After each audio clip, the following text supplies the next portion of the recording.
ఆంధ్రప్రదేశ్లో ఎన్నికలు పూర్తయ్యాక కూడా ఎన్నికల ముందు ఉన్న వాతావరణమే కనిపిస్తోంది. ఫలితాలు వచ్చే వరకు ఇదే వాతావరణం కొనసాగుతుందా?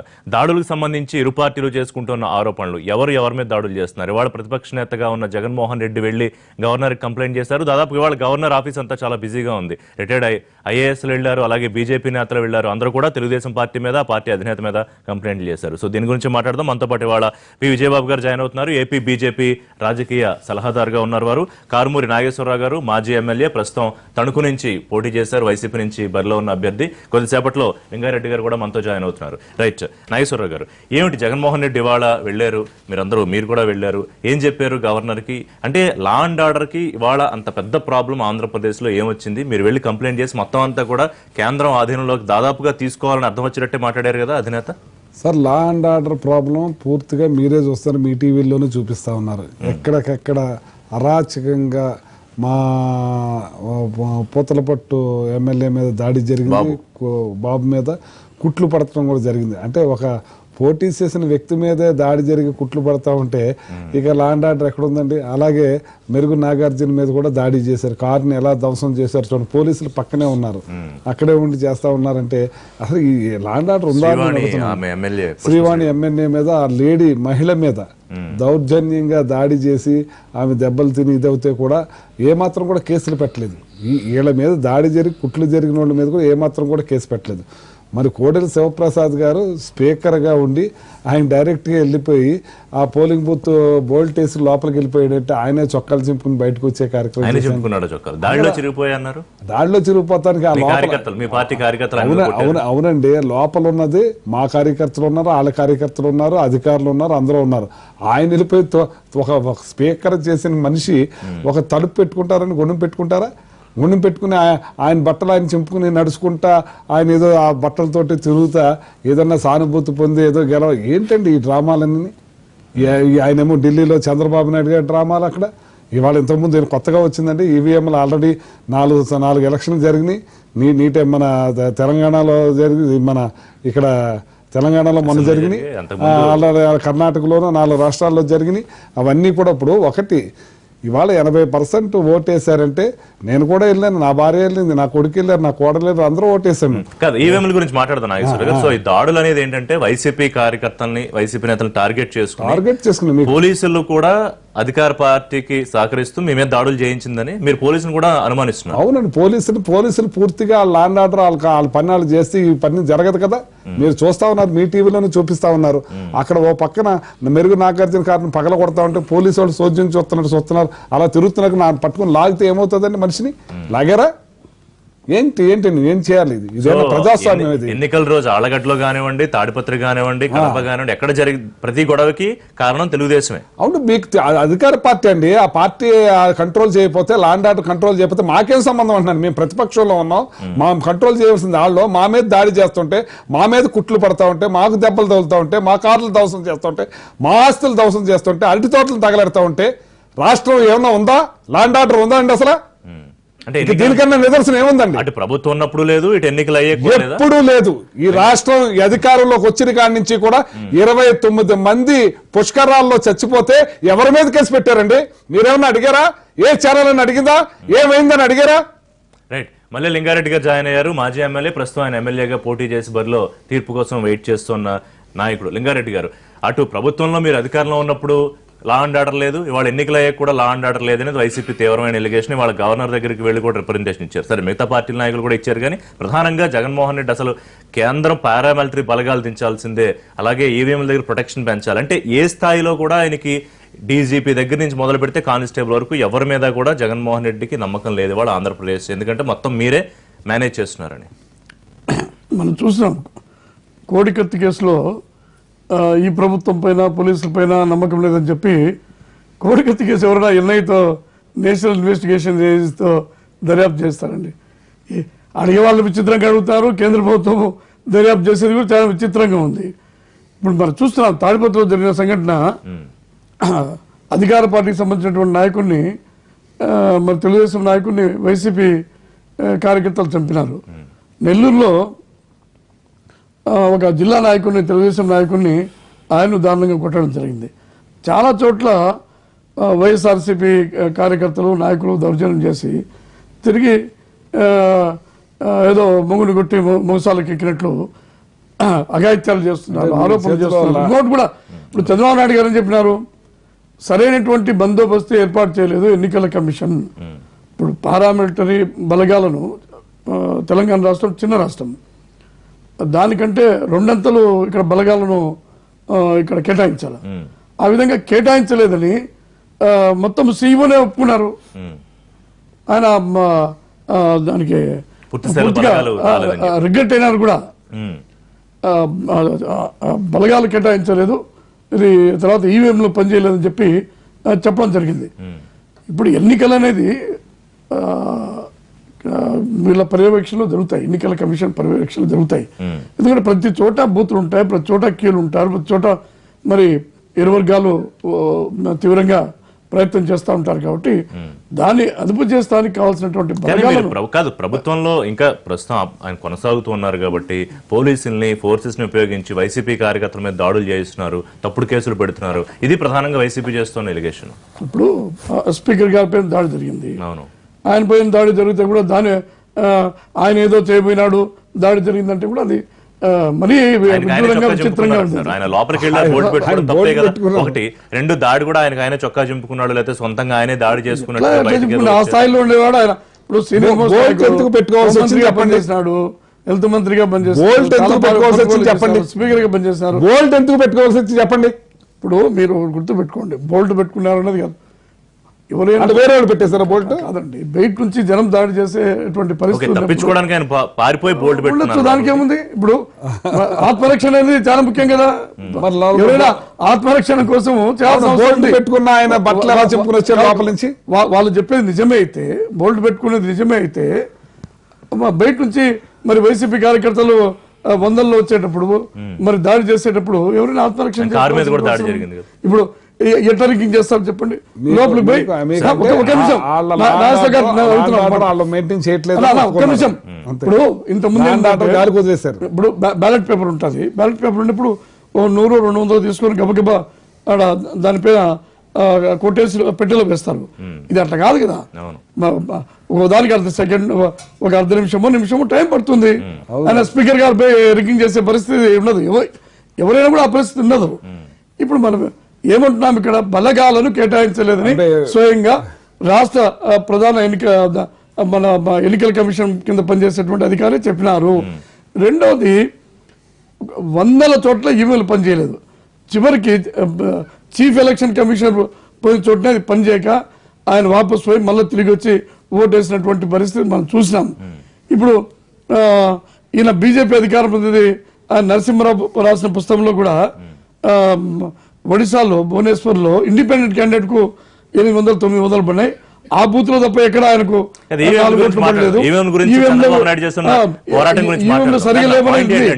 వైసీపీ నాయకులు చేస్తున్న ఆరోపణల్లో వాస్తవం ఉందా లేదా? ఇప్పుడు ఇంతమంది మీద దాడులు జరిగితే ఎంఎస్ బాబు కానివ్వండి, పుష్ప శ్రీవాణి కానివ్వండి, మరొకళ్ళు మీద కేసులు ఎందుకు ఫైల్ కాలేదు? ఒకటి, ఎలక్షన్ కమిషన్ ఆధ్వర్యంలో ఉన్న పోలీసు అధికారులు పట్టించుకోలేదా, లేకపోతే రాష్ట్ర ప్రభుత్వం కనుసన్నల్లో పోలీసులు పనిచేస్తూ కేసులు పెట్టలేదా? దానికి ఏదో ఇప్పుడు డీజీపీనే వాళ్ళు మార్చేస్తా ఉంటే డీజీపీని మార్చేస్తున్నారు, తర్వాత ఇంటెలిజెన్స్ సిఎస్ మార్చిన డీజీపీ అంటే నేను చెప్పేది ఇంటెలిజెన్స్ డీజీపీని మార్చినారు, చీఫ్ సెక్రటరీ మార్చినారు, ఇప్పుడు మా కడప ఎస్పీ ఉన్నారు, అంతకుముందు ఆయన పనిచేస్తున్నారు. మేము ఆయన మంచి అధికారి కాదనలేదు, మంచి అధికారే. అయితే అక్కడ పనిచేసి ఇటీవల ట్రాన్స్ఫర్ అయిన అధికారిని తిరిగి అక్కడ వేస్తున్నారు. ఇక్కడ మరి జగన్మోహన్ రెడ్డి గారి కేసులో ముద్దాయిగా ఉండేటువంటి ఐఏఎస్ ఆఫీసర్ ను చీఫ్ సెక్రటరీ చేస్తారు. ఎవరి కన్సల్లో పనిచేస్తారంటూ? ఇప్పుడు జగన్మోహన్ రెడ్డి కోసం కాదా ఈసీ పనిచేసేది? జగన్మోహన్ రెడ్డి కోసం కాదా చీఫ్ సెక్రటరీ మార్చింది? జగన్మోహన్ రెడ్డి కోసం కాదా ఇంటెలిజెన్స్ డీజీని మార్చింది? కడప ఎస్పీని మార్చింది, కలెక్టర్లు మార్చింది? దేశంలో ఎక్కడ జరిగింది కాదు. మీరు ఎన్నికల కమిషన్ మీద ఫిర్యాదు చేయకుండా ఎన్నికల కమిషన్ కింద పనిచేస్తున్న పోలీసు అధికారులు కాకుండా తెలుగుదేశం మీద ఫిర్యాదు చేశారు అన్నట్టే చెప్తున్నారు లింగారెడ్డి గారు. మాకు సంబంధం ఏముంది అంటున్నారు ఆయన. ఏది అధికారులంతా ఎలక్షన్ కమిషన్ ఆధీనంలో అవును, పనిచేస్తున్నారు. ఎలక్షన్ కమిషన్ సో మాకేం ఆధీనం- సంబంధం, తెలుగుదేశం పార్టీకి ఏం అవునండి, సంబంధం? ఎలక్షన్ కమిషన్ ఆధీనంలో ఉన్న ఇక్కడ ఒక ముఖ్యమంత్రి, ఒక వ్యవస్థ, ఓ పోలీస్ వ్యవస్థ, ఒక డీజీపీ అన్ని పనిచేస్తున్నాయి కదండి. పూర్తిగా వాళ్ళ కేంద్ర బలగాలు ఏంటి, గొడవ జరగకుండా యాక్ట్ చేస్తారు అంతే. వాళ్ళు ఇక్కడ ఉండే పోలీసు బాసులు అందరూ కూడా వాళ్ళు యాక్షన్ తీసుకోవాలి కదా. కేంద్ర బలగాలను తక్కువ పంపించారన్న వాదంతో ఏకీపిస్తారు ఎన్నికలకి? నేను దాని విషయంలో నేను ఏకీభవించిన. అసలు వీళ్ళ మామూలు వీళ్ళ లాండ్ ఆర్డర్ చెప్పినాడు. వీళ్ళ లాండ్ ఆర్డర్ బలగాలు కేటాయించలేదు అని చెప్పి లాండ్ ఆర్డర్ కరెక్ట్ గా మెయింటైన్ చేస్తే ఏదైనా కంట్రోల్ చేయొచ్చు. ఇవాళ ఒక దాడి జరిగినప్పుడు ఏమైనా కేసు పెట్టారా? ఆ పోతల పట్టు ఆయన మీద కొట్లు పడితే కేసు ఎందుకు పెట్టలేదు? మీరు కంప్లైంట్ నాగార్జున మీద కేసు ఎందుకు పెట్టలేదు? ఆ అమ్మాయి మీద దాడి జరిగితే కేసు ఎందుకు పెట్టలేదు? ఏలో నన్ను చెప్పండి, మీరు ఆగండి, మీరు మాట రాలేదు. కేసు మీరు పెట్టారు, ఆగండి, మీరు ఆగండి. అక్కడ ఏలూరులో డైరెక్ట్ ఎమ్మెల్యే వచ్చి ఆ పోలింగ్ బూత్ లో ఉన్న వాళ్ళని బుర్ర బదలు పెడితే దిక్కు లేదు. ఏంటండి ఈ పరిస్థితి? విజయబాబు గారు, ఏం పరిస్థితి మీ అబ్జర్వేషన్? ఒకటి, లా అండ్ ఆర్డర్ విషయంలో ఇప్పుడు పెద్ద క్వశ్చన్ మార్క్ ఏంటంటే ఎవరు కింద లా అండ్ ఆర్డర్ పనిచేయాలి? ఇది ప్రభుత్వం వైఫల్యమా, లేకపోతే ఎన్నికల కమిషన్ కింద పనిచేస్తున్న పోలీస్ అధికారులు సరిగ్గా బిహేవ్ చేయకపోతే ఎన్నికల కమిషన్ మీద తప్ప జగన్మోహన్ రెడ్డి ఎవరి మీద కంప్లైంట్ చేయాలి? ఇప్పుడు ఎలక్షన్ ప్రాసెస్ అనేది భారతదేశంలో ఎలా అంటే, భారత ఎన్నికల సంఘం అనేటువంటిది ఒక స్వతంత్ర ప్రతిపత్తి ఉన్న సంస్థ, అయితే పేరుకు మాత్రమే. బట్ ఈ ఎన్నికలను నిర్వహించేటప్పుడు ఏంటంటే with the cooperation of the state government and central government యొక్క ఆ సిబ్బంది. ఎలక్షన్ కమిషన్ మనకి ఏంటంటే ఇంత పెద్ద దేశంలో ఒక ప్రత్యేకమైనటువంటి సిబ్బంది ఎవరు ఉండరు వాళ్ళకి. సో ఆ రాష్ట్రానికి సంబంధించినటువంటి ప్రభుత్వ అధికారులు, పోలీస్ అధికారులు వాళ్ళే ఒకసారి ఎలక్షన్ కోడ్ అనేది అమల్లోకి వచ్చాక వాళ్ళ అండర్లోకి వెళ్ళడం అనేది it is a discipline. So ఇది with the cooperation of the state government election commission will execute all the proceedings అండి. అయితే ఇక్కడ ఏమైంది, డిసిప్లిన్ అనేటువంటిది గాడి తప్పింది తెలుగుదేశం ప్రభుత్వంలో. ఏం చేశారు, పూర్తిగా అధికారులందరినీ కూడా తమ తైనాతీలను పెట్టుకొని వాళ్ళకి ఆదేశాలు ఇవ్వటం. అంటే బహుశా మన రాజ్యాంగం ఇక తర్వాత ఈ సవరణలు చేయాలి. ఏమిటి, ఎంత ఖర్చు అయినా కూడా ఎన్నికల సంఘానికి ఒక సిబ్బంది, ఒక వ్యవహారం ఎన్ని రావాలి అంటే ఇలాంటి కొత్త వాటికి వీళ్ళు తెరలేపుతున్నారు. సో వాళ్ళు ఏం చేయాలి, వాళ్ళకి కోఆపరేట్ చేయాలి. కోఆపరేట్ చేయకుండా రిలక్టెంట్గా ఉన్నప్పుడు ఏం జరుగుతుంది? తర్వాత ఇంకోటి, ఎస్ ఆయన అడ్మిట్ అయ్యారంటున్నారు. ఎందుకని తెలంగాణలో ఇచ్చినంత సిబ్బందిని ఆంధ్రప్రదేశ్కి ఎందుకు ఇవ్వలేదు అంటే, ఆంధ్రప్రదేశ్లో ఒక విజయనగరం, శ్రీకాకుళంలో కొన్ని ప్రాంతాలు, కొన్ని సెన్సిటివ్ ఏరియాలు, అట్లాగే అనంతపురం కానీ ఇలాంటి చోట్ల కొన్ని మాత్రమే సెన్సిటివ్ ఏరియాలు చిరకాలంగా అండి, వాళ్ళ కొత్తగా కాదు, దశాబ్దాల కాలంగా ఉన్న సెన్సిటివ్ ఏరియాస్ అవి మాత్రమే. బట్ వేరే తెలంగాణకు వచ్చేసరికి అలాంటి సెన్సిటివ్ ఏరియాస్ చాలా ఉన్నాయి, నక్సల్స్ ప్రభావితం కావచ్చు, ఏదైనా కావచ్చు. అందుకోసం ఏంటంటే ఆ ప్రాతిపదికన వాళ్ళు అక్కడికి డిప్లాయ్ చేస్తారు సిబ్బందిని. సో ఆంధ్రప్రదేశ్ పరిస్థితి గతంలో లాగే అనుకున్నారు, కానీ సాక్షాత్తు రాజకీయ పార్టీలు, అధికార పార్టీలును వీళ్ళే ఈ గూండాగిరి చేస్తారని చెప్పని ఊహించి ఉన్నట్లయితే ముందుగానే డిప్లాయ్ చేసి ఉండేవాళ్ళు అడిషనల్గా. అది అక్కడ నా అబ్జర్వేషన్లో జరిగిన లోపం. ఇక వేరే శివప్రసాద్ గారి విషయానికి వద్దాం. కోడెల శివప్రసాద్ గారు ఇప్పుడు ఒకటి చెప్పండి, ఆయన అసలు ముందు ఆయన వ్యవహార శైలి, ఆ బట్టలు చించుకొని ఆయన నడుస్తున్న విధానం చూస్తే ఈవీవి సత్యనారాయణ గారి సినిమాలో ఒక క్యారెక్టర్, అందులో ఫ్లూట్ ఒక్కటి ఈ దగ్గర లోపం అనిపించింది నాకు. ఒక ఫ్లూట్ వేసుకొని చిరిగిపోయిన బట్టలు వేసుకొని తిరుగుతుంటాడు ఆ క్యారెక్టర్. నాకు ఆ క్యారెక్టర్ గుర్తుకొచ్చింది.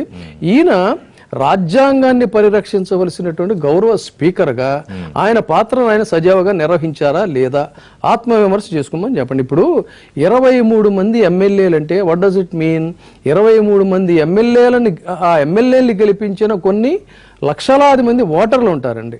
ఆ ఓటర్ల యొక్క మనోభావాల్ని కాలరాసి వాళ్ళని ఫిరాయించి వాళ్ళ మీద యాక్షన్ తీసుకున్న మహాప్రభు అని పదే చెప్తున్నప్పటికీ కూడా పెడచెవిని పెట్టి ఈయన ఏదో పెద్ద మనిషిలాగా ఫోజు కొడితే వాళ్ళకి సరైన సమయంలో ఆయన దొరకాల్సినటువంటి రీతిలో దొరికినప్పుడు జనాగ్రహం అనేటువంటిది ఎలా ఉంటుంది? తప్పుడు పనులు చేస్తే ఉన్నతమైన స్థానాల్లో, ఉచితమైనటువంటి స్థానాల్లో వాళ్ళు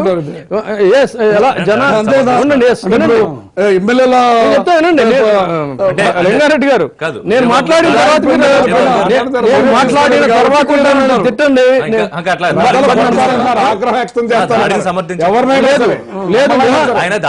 దాడిని సమర్థించడం కాదు, జనాగ్రహం కట్టలు తెంచుకుంటే, నేనేం చెప్తున్నానంటే జనాగ్రహం అనేది కట్టలు తెంచుకుంటే ఎన్ని మీరు బెటాలియన్స్ ని డిప్లాయ్ చేసినా సరే ప్రాణాలు కోల్పోయినా సరే వాళ్ళ యొక్క ధర్మాగ్రహాన్ని వెలిబుచ్చుతారు అనే దానికి అక్కడ నరసరావుపేటలో జరిగిన సంఘటనే ఒక ఉదాహరణ నేను చెప్తున్నానండి. 23 మంది ఎమ్మెల్యేలండి. దేనికి ఎన్నికలు, దేనికి వాళ్ళు ఓట్లేయాలి? ఓట్లేసిన తర్వాత వాళ్ళు అలా ఉండనప్పుడు వాళ్ళకి ఆగ్రహం ఆవేశం ఎలా ఉంటుంది? సో ఆ రోజున నేను నరసరావుపేటలోనే ఉన్నా, అందుకని చెప్తున్నా. నేను కీలుగా అబ్జర్వ్ చేశా. Yes, I was very much there at Narasaraopet on that day. ఏం జరిగింది సార్? వీళ్ళు కొడుతూ ఉంటే ఆయన ఏమన్నా లోపలికి వెళ్ళి బోల్ట్ పెట్టి ఇప్పుడు ఆయన రావటం, అసలు ఆయన చూసిన వెంటనే జనాల్లో ఒక రకమైనటువంటి మహిళలు కూడా తిరగబడ్డారండి. మహిళలు సైతం తిరగబడ్డారు. మీరు కొన్ని వీడియోస్ జాగ్రత్తగా చూస్తే వాళ్ళకి ఏంటంటే అవసరం, వాళ్ళకి ఏమైనా ఎమ్మెల్యేలు కావాలా, వాళ్ళని ఇసుకను దోచుకోవాలా, మట్టిని దోచుకోవాలా, రేపు పొద్దున అధికార పీఠాల్లోకి వచ్చిన తర్వాత జన్మభూమి కమిటీ పేరుతో నాకేసేయాలా ప్రజాధనాన్ని? కాదు కదా. జస్ట్ ఏంటంటే వాళ్ళ ఆగ్రహం ధర్మాగ్రహం అండి. ఒక స్పీకర్గా ఉన్న వ్యక్తి ఒక పెద్ద మనిషి అని చెప్పి అనుకుంటే ఈ రాజ్యాంగ వ్యవస్థని చిన్నాభిన్నం చేసి ఇంత దారుణంగా దోచుకుంటాడని ఒక రీజన్. సెకండ్ రీజను అంటే లింగారెడ్డి గారు లాంటి ఆయన అంటే నాకు గౌరవం, పెద్ద మనిషి, పార్టీలో ఉన్న వాళ్ళ పార్టీ కోసం ఆయన మాట్లాడినా ఆ పార్టీలో ఇలాంటి పెద్ద మనుషులు కొంతమంది ఉన్నారు. వాళ్ళని మీరు ఆఫ్ ది రికార్డ్ అడగండి. అక్కడ ట్యాక్స్ పే చేయాల్సింది ఏంటంటే భూముల అమ్మకాలు లావాదేవీలకి కోడెల ట్యాక్స్ అని ఉంటుంది. అంటే కోడెల సుప్రసాదరావు కొడుకుకి కమిషన్ అందితే తప్ప కోడెల ట్యాక్స్ అంటారు దాన్ని కోడెల ట్యాక్స్ అంటారండి. సో ఇవన్నీ అరాచకాలు ఇవన్నీ చూసి ఎప్పుడైతే ఆయన దొరికాడో జనంలో ఏం జరిగినా భౌతిక దాడులు అనేదాన్ని ఎవరు సమర్థించం. కానీ ఆ పరిస్థితుల్లో నాయకులు తెచ్చుకోకూడదు, నాయకులు ఆ పరిస్థితులు తెచ్చుకోకూడదండి. నాయకులు తెచ్చుకున్నారు. బ్రేక్ ముందు అనుకున్నట్టుగా దాడి వేడి ఇంకా కొనసాగుతూనే ఉంది. ఫలితాలు వచ్చే వరకు ఈ రకమైన వాతావరణం ఉంటుందా? కోడెల శివప్రసాద్ సంబంధించి మనం బ్రేక్ ముందు మాట్లాడుకున్నాం. ఉదయం గవర్నర్ ని కలిసిన తర్వాత జగన్మోహన్ రెడ్డి అండ్ కో ఆ తర్వాత ఆయన మీద కేసులు పెట్టారు.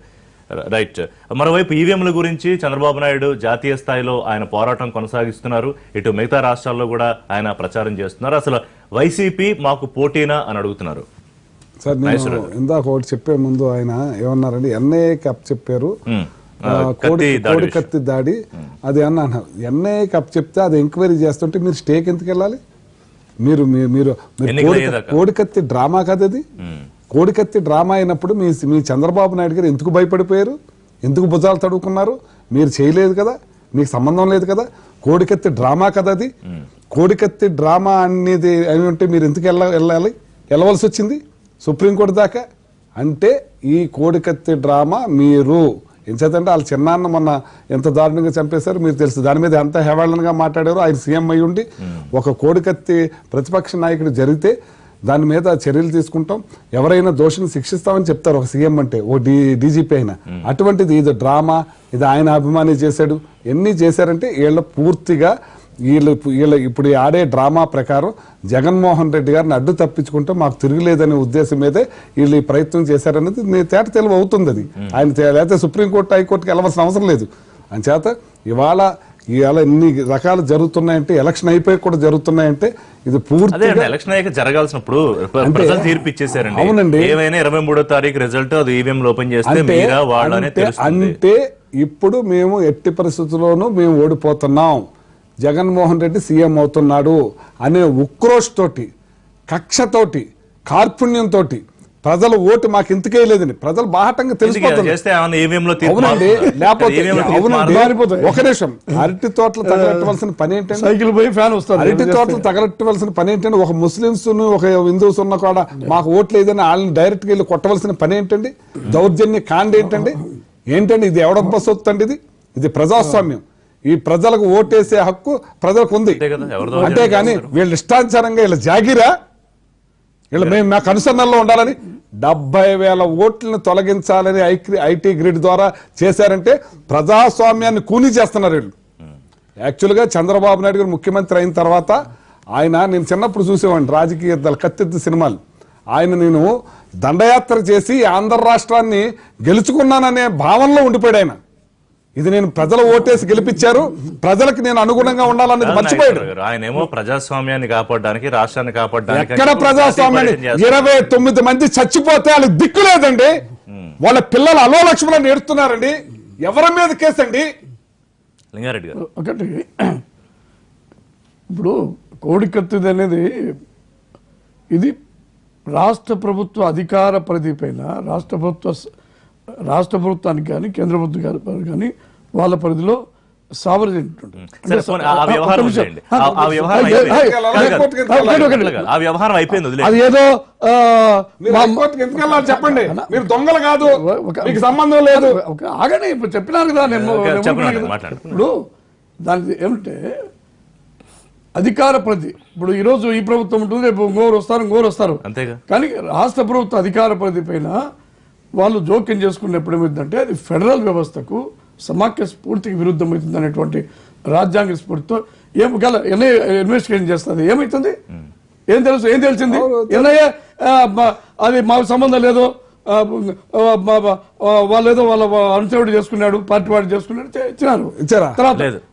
ఏం మాట్లాడతారు? సరే ఎన్ఐఏ రిపోర్ట్ ఇంకా రాలేదు కానీ అది పక్కన పెట్టి ఏం మాట్లాడతారు? మీరు ఇష్టం వచ్చినట్టు అదే మీరు తెలుగుదేశం వాళ్ళు అడ్డంగా మారుతూ అలవాటు మీకు. ఒక్క నిమిషం, మీరు ఆడక ప్రిలిమినరీ ఇన్వెస్టిగేషన్ లో తేలింది. ఏం తెలియదు? ఒకటి ఏం తెలియదు? పాయింట్ ఏంటంటే కాదు ఎన్ఐఏ కోడికత్త వ్యవహారం అంతా వదిలేదు. వివేకానంద రెడ్డి గారి హత్య గురించి వివేక హత్య కూడా వదిలేదు. నిజాలు తేల్తాయి, వాళ్ళే చేశారు తేల్తాన్ని ఎన్నికల కమిషన్ కు మోడీకి చెప్పి ఎన్నికల కమిషన్ ఏముంది, మిమ్మల్ని వాళ్ళని కూడా మాట్లాడుతుంది. ఎన్నికల పాయింట్ ఏంటంటే ఎన్నిక జరిగిన రోజు ఒక నిమిషం సార్, ఎన్నికలు జరిగిన రోజు తర్వాత రోజు ఇంకా ఈ పరిస్థితి కొనసాగడానికి కారణం ఎవరి మీద దాడి చేసుకుంటున్నారు? కనీసం అట్లా కదా రాష్ట్ర ప్రజల కన్నా కాన్ఫిడెన్స్ ఉండాలి కదా. రాష్ట్ర ప్రభుత్వం చేతులు ఎత్తేసిన అయిపోయింది. ఒక్క నిమిషం నేను చెప్పేస్తాను, ఆ తర్వాత రాష్ట్ర పోలింగ్ స్టేషన్ దగ్గర హోంగార్డులు పెట్టారు, దానికి బాధ్యత రాష్ట్ర పూర్తిగా విఫలమైంది. పోలీసు వ్యవస్థను విఫలం చేశారు. రాష్ట్ర ప్రభుత్వ పరిపాలన లేదు. రాష్ట్ర ప్రభుత్వం గాలి బలగాలను కేంద్ర ఎలక్షన్ అయిపోయి మీదయ్యా బలగాలు గారు కలెక్టర్లు అలాగే ఉన్నారు, ఎస్పీలు అలాగే ఉన్నారు, పోలీసులు అలాగే ఉన్నారు. అంతకు ముందున్న టీం ఇప్పుడు కూడా ఉంది. మధ్యలో జరిగిన తేడాలో ఎలక్షన్ అయింది, రిజల్ట్ రావాలంతే. ఈ లోపు ఆ ప్రభుత్వమే కంటిన్యూ అవుతుంది కదా. చెప్తాను చూడ, అట్లా ఎప్పటికి ఉండదు. ఎలక్షన్ కమిషన్ పర్యవేక్షణలో పనిచేస్తారు, వాళ్ళ కింద పనిచేస్తారు, వాళ్ళకి జవాబుదారి కానీ ప్రభుత్వానికి జవాబుదారి కాదు. ఇప్పుడు ఇక్కడ ఏంటంటే అన్ని చోట్ల ఎన్నికలు జరిగి నోటు కూడా అడుగుతున్నా, ఎందుకు ఒకటే దఫా ఎన్నికలు పెట్టారు? ఇవాళ మధ్యాహ్నం వరకు కోడెల శివప్రసాద్ పెట్టలేదు, లింగారెడ్డి గారు కాదు, 3 దఫాలు మధ్యాహ్నం వరకు కోడెల శివప్రసాద్ చెప్పండి నాకు. ఆయన ఇప్పుడు వచ్చారు మీడియా 3 దఫాలు ఎన్నికలు జరిగింటే బలగాలు ఉండేవి కదా. 3 దఫాలు జరగాలంటే ఇది ఇంతకుముందు జరిగినా కదా 3 దఫాలు చేసుకుంటా బాగుంటుంది. ఎన్నికల కమిషన్ ఎన్నికల తేదీని ప్రకటించిన ముందే జగన్మోహన్ రెడ్డి గారు వాళ్ళ పార్టీ పలానా తేదీ ఎన్నికలు చెప్తా ఉంది. ఆ నిర్ణయాలు మనం మార్చలేము. ఎన్నికల కమిషన్ డెసిషన్ తీసుకుంది, ఎన్నికలు పెట్టేసింది, అయిపోయింది. ఆ తర్వాత మీరు కోడెల శివప్రసాద్ గారు 5-6 సార్లు గెలిచినారు, వేరే నియోజకవర్గంలో గెలిస్తే ఆయన ప్రజాదరణ లేదా? మరి జరిగింది కదా. ఆడవాళ్ళు కూడా రాజశేఖర రెడ్డి గారిని మా కార్యకర్త కడపలో చొక్కా పట్టుకున్నాడు, బూతుల్లో రికార్డ్ చేస్తాడు. అంటే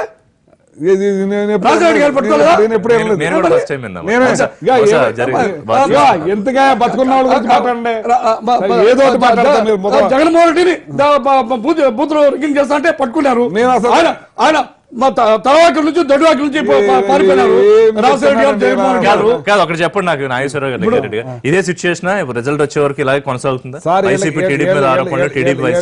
పూర్తిగా అక్రోస్ తోటి కక్ష సాధింపుతోటి ఎందుకంటున్నా, ఎందుకు రిజల్ట్ ఇంకా రాలేదు, ఓడిపోతున్నా రిజల్ట్ ఇంకా రాలేదు. వాళ్ళకు తెలుసండి, ఇది వాళ్ళకి తెలిసింది ఓడిపోతున్నాం తెలుసు, బాధతోటి. లింగారెడ్డి గారు మీకు తెలుసు కదా రిజల్ట్ ఏమవుతుంది మీకు తెలిసింది, కారణాలని ఎస్టాబ్లిష్ చేసుకుంటారు. ఇప్పుడు జగన్మోహన్ రెడ్డి గారు ఎన్నికల తేదీని దేవుడు నిర్ణయించాలి అంటే మీ మీద మీకు నమ్మకం ఉంది? ప్రమాణ స్వీకారం తేదీ ప్రమాణ స్వీకారం తేదీనే దేవుడు నిర్ణయిస్తాడు. దేవుడు ఆశీర్వాదంతో ఒక రోజు ప్రమాణ స్వీకారం కాదండి, దేవుడే నిర్ణయిస్తాడంటే దేవుడు నిర్ణయిస్తాడు. మీరు వదిలేశారు, ఇది మీ చేతిలో లేదు, మేము గెలవలేదు. జగన్మోహన్ రెడ్డి ఏమన్నారంటే 23 తర్వాత దేవుడు ఆశీర్వాదంతో దేవుడు ఒక మంచి రోజు దేవుడు చంద్రబాబు నాయుడు ఏమన్నారంటే కాదు చంద్రబాబు నాయుడు ఏమన్నారంటే జస్ట్ కొనసాగింపే లాంఛనం 23 తర్వాత ఏదో ఒక రోజు మంచి రోజు చూసి ప్రమాణం చేసేస్తాం. ఇద్దరు అధినేతలు వాళ్ళు ధీమా వ్యక్తం చేశారు.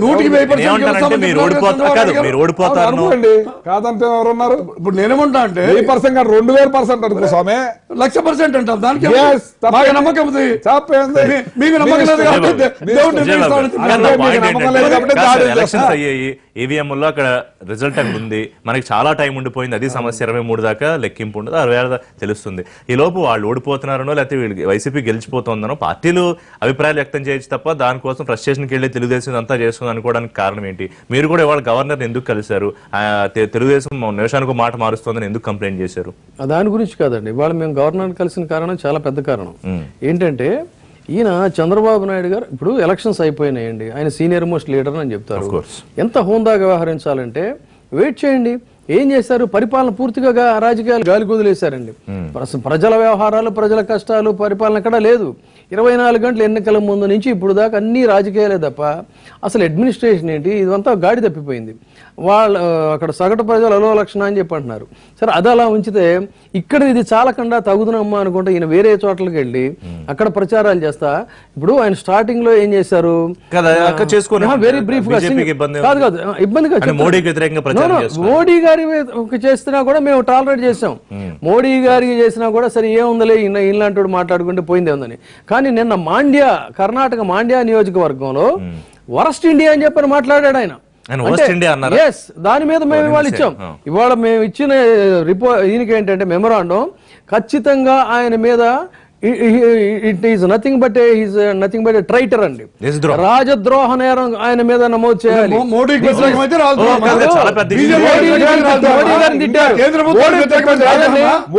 గారిని తిట్టారు. మేము ఏం చేసామంటే వరస్ట్ ఇండియా ఏంటండి, ఈ దేశం మీద, ఈ దేశాన్ని, ప్రాంతాన్ని పాలిస్తానని చెప్పేటువంటి వ్యక్తి మాండ్యా నియోజకవర్గంలో నేను ఏం మాట్లాడారని చూసుకోండి.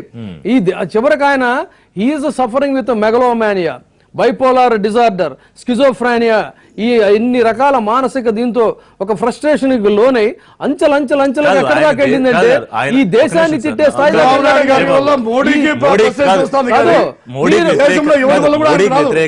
దేశంలో ఉన్న రాజకీయ పార్టీలని కలిపి చేస్తున్నాడని మీరు ఆయనకి అది నవ్వుకోనుకున్నా, అది కూడా నవ్వుకున్నా. ఏంటో తెలుసా, ఈయన వెళ్లేటప్పుడు ఘనంగా ఇక్కడ ప్రకటించింది ఏంటంటే 22 పార్టీలతో సమావేశం అని చెప్పి అన్నారు.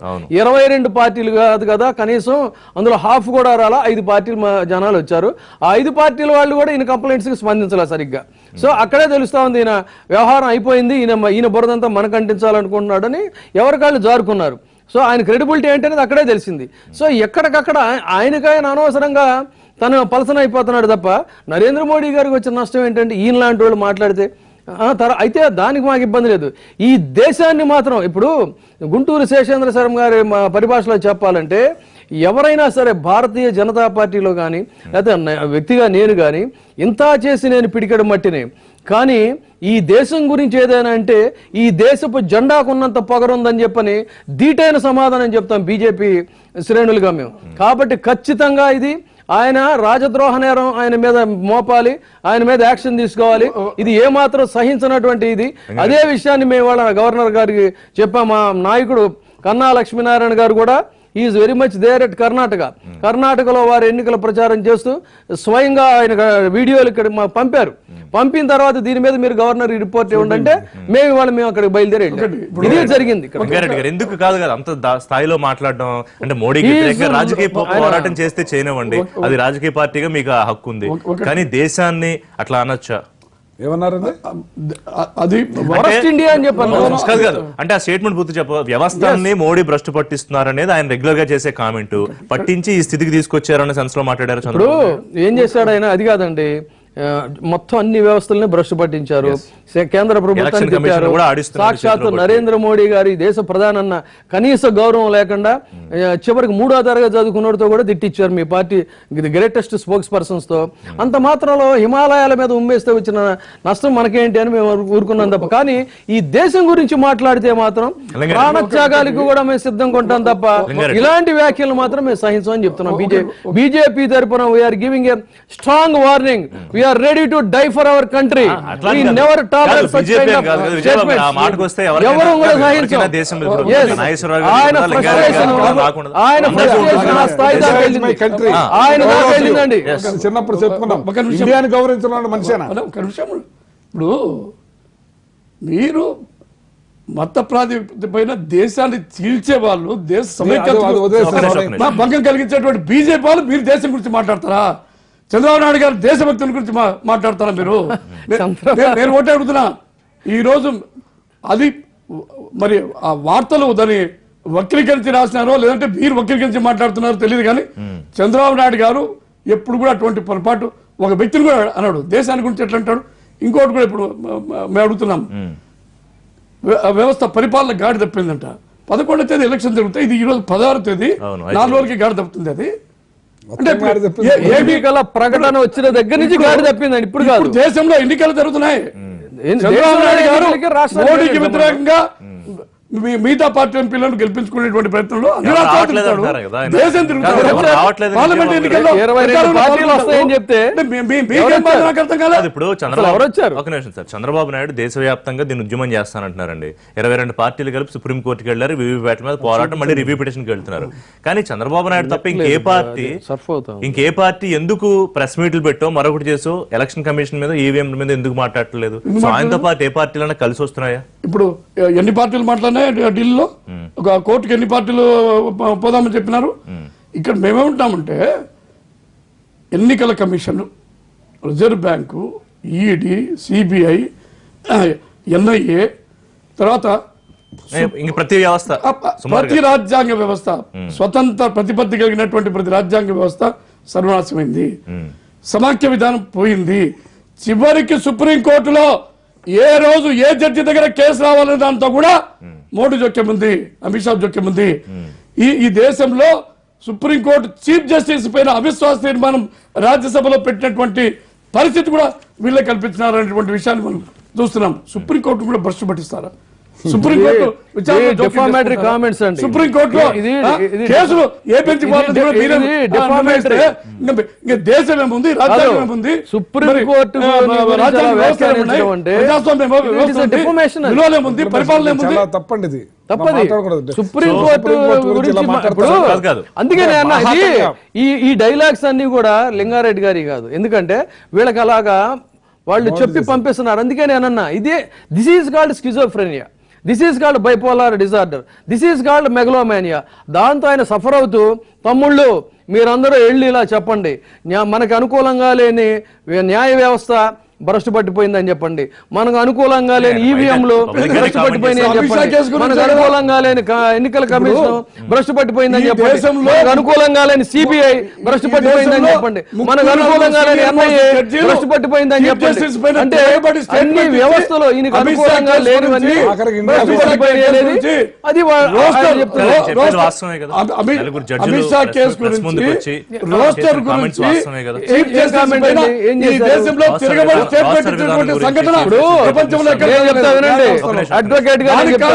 ఇప్పుడు అది కొలీజియం గురించి, దీని గురించి ఇవాళ తెర మీద కొత్తగా వచ్చిన ఇష్యూ కాదు అది. ఈ కొలీజియం వ్యవస్థ ఉండాలా వద్దా, ఎవరు నియమించాలి ఏంటి అనేది కొన్ని దశాబ్దాలుగా న్యాయ వ్యవస్థలో రాజ్యాంగ వ్యవస్థలో జరుగుతున్నటువంటి సమస్య తప్ప ఇది వాళ్ళకి ఇప్పటికిప్పుడు కొత్తగా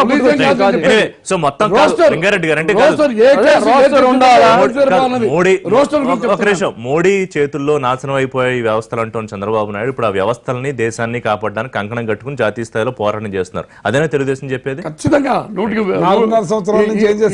ఎన్టీ రామారావు గారే పోరాటం చేస్తున్నారు.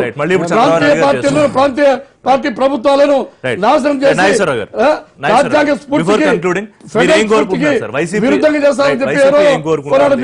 ఒక నిమిషం సార్, ఇవాళ కలిశారు గవర్నర్ గారిని, మొత్తం కేంద్ర పారామిలిటరీ బలగాలను దింపండి, మాకు పోలీసుల మీద ఏం నమ్మకం లేదన్నారు. సో ఎన్నికలు అయిపోయి తీర్పు వచ్చే వరకు ఏం జరగాలని వైసీపీ కోరుకుంటుంది? 4.5 సంవత్సరాల నుంచి బీజేపీతో కలిసి వాళ్ళని భ్రష్టు పట్టించి ఈ రకంగా తెచ్చేయడానికి కారణం ఈయనే, ఈ చంద్రబాబు నాయుడు గారే.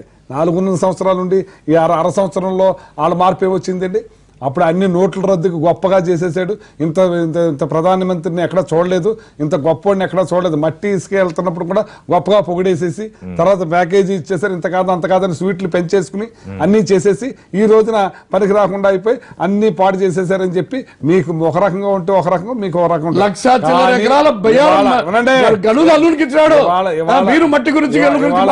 ఇవాళ మొత్తానికి టోటల్గా ల్యాండ్ మాఫియా అన్ని మొత్తం రాష్ట్రాన్ని సర్వనాశనం పెట్టాడు ఈయన. వ్యవస్థలను కుప్పకూల్చారు, లాండ్ ఆర్డర్ లేదు, మొత్తం వ్యవస్థలన్నీ కుప్పకూలిపోయి ఇప్పుడు కేసుల్లో కోర్టుకు తిరిగేది చంద్రబాబు నాయుడు గారా మీరా? ఒక నిమిషం అండి. ఇవాళ మొత్తం కుప్పకూల్సింది ఈయన. సో ఇప్పుడు ఇవాళ ఈ రాష్ట్రం ఎలక్షన్ అయిపోయి కూడా ఇలాంటి దాడులు జరుగుతా ఉంటే ఏ ఎమ్మెల్యే దాడి చేసినా సరే వాళ్ళ మీద కేసులు లేవంటే మొదటి నుంచి చింతమనేని ప్రభాకర్ రావు నాయుడు మీద ఎన్ని కేసులు పెట్టాలో ఒక్క కేసు కూడా పెట్టకుండా వాళ్ళని వెనకేసుకొచ్చి అతను ఎంఆర్ఓని ఆ ఎమ్మెల్యే అదే ఉన్నాయి ఆ పాత కేసులే, కొత్త కేసులు పెట్టి లేవండి. పాత ఫైనల్ గా పోలీసులు ఎవరి మాట వినాలి, ఆంధ్రప్రదేశ్ లో అధికారులు ఎవరి మాట వినాలి? ఒక ముఖ్యమంత్రిగా ఈ రాష్ట్రాన్ని పరిపాలిస్తున్న తెలుగుదేశం పార్టీ రాష్ట్రాన్ని కాపాడుకోవాలి, లాండ్ ఆర్డర్ని కాపాడుకోవాలి, గొడవలు లేకుండా చూసుకోవాల్సిన బాధ్యత వీళ్ళదే. కానీ చేతులు ఎత్తేసారు వీళ్ళు. కాబట్టి ఇప్పుడు వాళ్ళ చేతుల్లో ఉండకూడదు, కేంద్రం కనీసం కేంద్ర పోలీసు బలగాలన్నా ఇక్కడ ఉండాలి, ఆ ఈవీఎంలన్నీ కాపాడుకోవాలనేది మా బాధ. ఎగ్రీ చేస్తారా విజయబాబు గారు మీరు? ఇప్పుడు ఒకటండి, ఆయనకి ఒక భయం పట్టుకుంది, పదవి అనేటువంటిది పోయింది, రేపొద్దున మన భవిష్యత్తు ఏంటి, నా కుమారుడు భవిష్యత్తు ఏంటి. కానీ చంద్రబాబు నాయుడు గారు ఎన్నికలు అనేటువంటివి ఒక ప్రక్రియ, గెలిపోవటంలో సహజం. 10 ఏళ్ళు మేము ప్రతిపక్షంలో ఇప్పుడు కూడా ప్రజల తీర్పు శిరసావహిస్తామని హోందాగా మాట్లాడితే బాగుండేది. కానీ ఎందుకు ఆయన విపరీతమైన ఒత్తిడికి లోనవుతా ఉన్నారు, ఏ రకంగానైనా కొడుకును ముందుకు తోయాలని చెప్పని అనుకుంటున్నారు. ఆ పరిస్థితుల్లోనే ఆయన టోటల్గా కంట్రోల్ పోయింది. ఆయన అడ్మినిస్ట్రేషన్ మీద కంట్రోల్ పోయింది, పార్టీ మీద కంట్రోల్ పోయింది, ప్రజల మీద కంట్రోల్ పోయింది. ఇలాంటి పరిస్థితుల్లో నేనేమంటున్నాను, better to retire and take rest. జాతీయ నాయకులు జాతీయ రాజకీయాలు దేశం మీద కంట్రోల్ ఉంది. జాతీయ రాజకీయాలు నడుపుతారంటే రాష్ట్రం నుంచి అక్కడికి వెళ్ళిపోతారా జాతీయ రాజకీయాల్లోకి? ఇప్పుడు ఇంకోటి ఆయన అన్నమాట ఏంటంటే ఆయన ఫ్రస్ట్రేషన్ లో ఉన్నారని. ఒకవైపున గెలుస్తాము 150 సీట్లు వస్తాయని చెప్తూ ఫ్రస్ట్రేషన్ లో ఉండాల్సిన అవసరం ఏమిటి? ఫ్రస్ట్రేషన్ లో ఇప్పుడు మీ ఫ్రస్ట్రేషన్ అనేది మీరే చెప్తారండి, రేపు తెలుస్తుంది కౌంటింగ్ రోజున ఎవరు ఫ్రస్ట్రేషన్ లో ఉన్నారు, ఎవరికి ప్రజాబలం ఉందో, ఎవరి వెనక జనం ఉన్నారో తెలుస్తుంది. దేశంలో రాజకీయాలు నడుపుతున్నాడు ఆయన. ఈ రోజు ప్రధానమంత్రి కావాలంటే ఏ రోజా ఇంటి వాళ్ళు ఆయన. కానీ ఈ రాష్ట్రం కొత్త రాష్ట్రం, ఇక్కడ సమస్యలు, ప్రాజెక్టులు, రాజధాని చూద్దాం. మే 23 దాకా అయితే ఫలితాల కోసం వెయిట్ చేయాల్సిందే. ఈ లోపు మరి వైసీపీ టీడీపీ దాడుల ఆరోపణలు ప్రచారోపణలు తగ్గుతాయా, లా అండ్ ఆర్డర్ అనేది ఎట్లా ఉంటుంది అనేది మనకి చూద్దాం రోజు రోజుకు. Thank you.